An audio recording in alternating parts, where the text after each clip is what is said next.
اے اسلامی شہزادیوں، اسلام کی بنیادی تعلیمات میں ایمان اور نماز زکوٰۃ کے بعد روزے کا درجہ ہے کہ میرا رب فرماتا ہے کہ اے ایمان والو، تم پر روزے رکھنا فرض کیا گیا ہے جیسے کہ تم سے پہلی امتوں پر بھی فرض کیا گیا تھا تاکہ تم میں تقوی کی صفت پیدا ہو۔ سبحان اللہ۔ اسلام میں پورے مہینے رمضان کے روزے رکھنا فرض ہے، اور جو شخص بلا کسی عذر اور مجبوری کے رمضان کا ایک روزہ بھی چھوڑ دے تو وہ بہت ہی سخت گنہگار ہے کہ میرے نبی نے فرمایا کہ جو شخص بلا کسی معذوری اور بیماری کے رمضان کا ایک روزہ بھی چھوڑ دے تو اگر اس کے بدلہ ساری عمر بھی روزے رکھے تو اس کا پورا حق ادا نہیں کر سکے گا کہ روزے میں چونکہ کھانے پینے نفسانی شہوت کو پورا کرنے سے اپنے نفس کو عبادت کے نیت سے روکا جاتا ہے، اللہ کے واسطے اپنی خواہشوں اور لذتوں کو قربان کیا جاتا ہے، اس لیے اللہ تعالیٰ نے اس کا ثواب بھی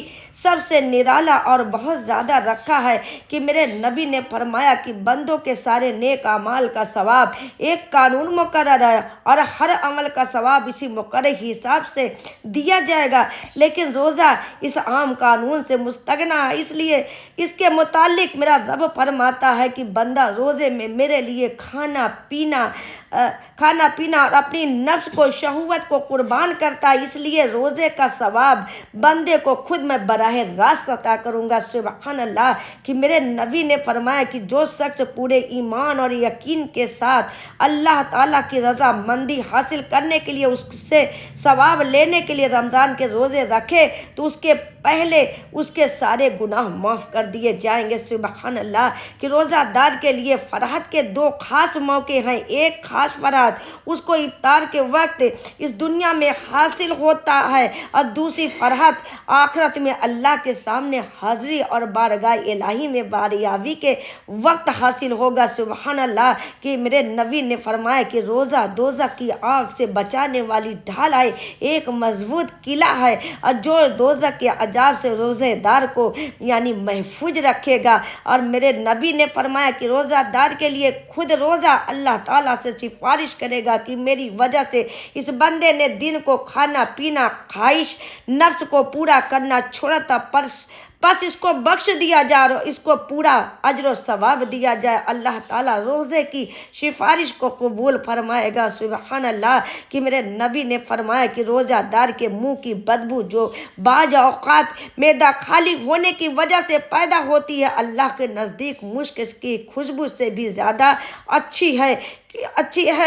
کہ روزہ کا ایک خاص فائدہ یہ ہے کہ اس کی وجہ سے آدمی میں تقوی اور پرہیزگاری کی صفت پیدا ہوتی ہے اور اپنی نفسانی خواہشات پر قابو پانے کی طاقت آتی ہے اور اللہ کے حکم کے مقابلے میں اپنے نفس کی خواہش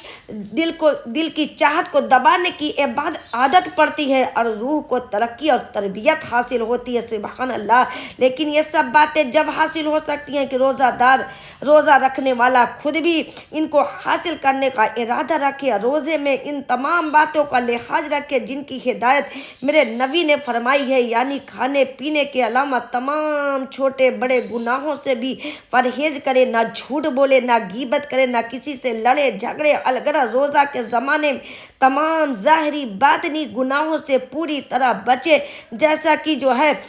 کہ میرے نبی نے فرمایا کہ جب تم میں سے کسی کے روزے کا دن ہو تو چاہیے کہ کوئی گندی اور بری بات اس کی زبان سے نہ نکلے اور شور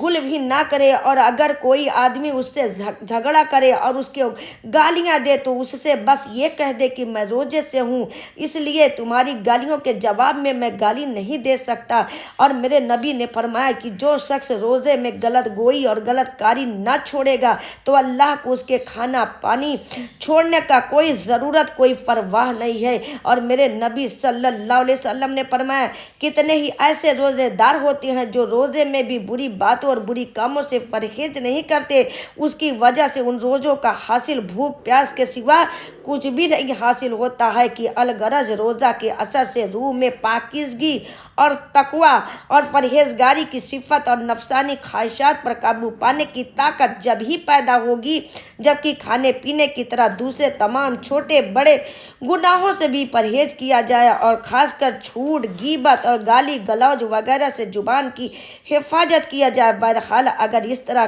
کے مکمل روزے رکھے جائیں گے تو انشاءاللہ وہ سب فائدے حاصل ہو سکتے ہیں جن کا اوپر ذکر کیا گیا، اور ایسے روزے آدمی کو فرشتہ کی صفت بنا سکتے ہیں۔ اللہ تعالی ہم سب کو توفیق دے کہ روزے کی حقیقت اور اس کے قدر و قیمت کو سمجھے، اس کے ذریعے اپنے اندر تقوی اور پرہیزگاری کی صفت پیدا ہو۔ سبحان اللہ۔